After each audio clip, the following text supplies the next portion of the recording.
عليكم السلام والله لا ضد واسطاي magacaygu xasan axmed jaamac xasan kaabe ayaan ahay magaalada laascaanood horta xaalkeedu saab la wada socotaan aad ayuu adag yahay maalmihii u dambeysayna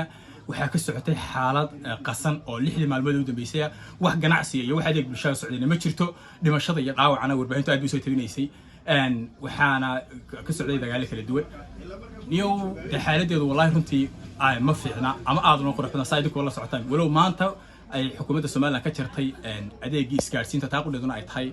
gaf kale oo ka dhacay magaalada tirada runta asaatay sheegtay ay tahay ma wacna kulli laakiin dhimashadu way badan tahay dhaawacuna wuu badan yahay aad baa magaalada qas badan uga dhacay waxna arkeenay ciidamo rasaas nool dadka shacabka u adeegsanayay oo dhimashada dhaawac ay sababeen suuqa dhexdiisa runtii taasuna lama oran karo waxay ahayd in xaaladda la dejiyo ma noqonayso laakiin waxay muuqataa in ahayd xaalad gaasta ku soo shubaysa qaska taagan marka xalku saddex qoyb buu noqon karaa horta Soomaaliland waa inay ciidamadeedan awoodda military ku wada wax weyn ka saarto magaalada Laascaanood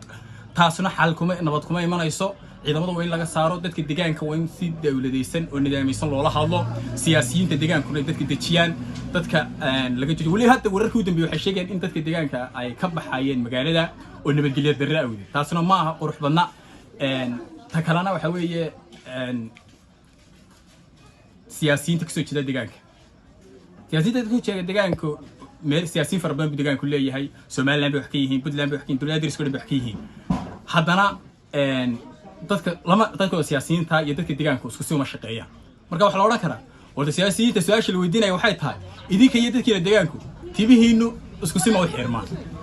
waa su'aal wali taagan siyaasiyiintana ku ah su'aal wali hal xidhaalayo haysta dadka deegaankana waxa leeyahay haystijiyaan nabadgelyadana ha ilaaliyaan hal la joojiyo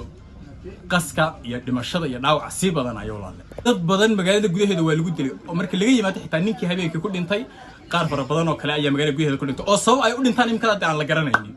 lama oran karo waxay u dhinteen magaalada nabadgelyada la dejinayo laakiin waxay u dhinteen khalad oo dadka shacabka marka hore rasaas nool ciidamada militariga ay inoo adeegsadaan wax sax ma aha khalad bay oran kartaa la weeye Soomaaliland waa in apologize ka bixisaa dadkaana waa inay raali galan ka bixisaa ciidamada militariga waa inay magaalada kala baxdaa weeye tabaan imanayso dadka deegaankuna waxay hayaan bay sameynayaan marka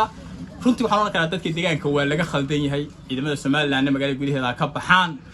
fariisimadoodii horena ku noqon walaal salaamu calaykum waa khalad dadka deegaanka in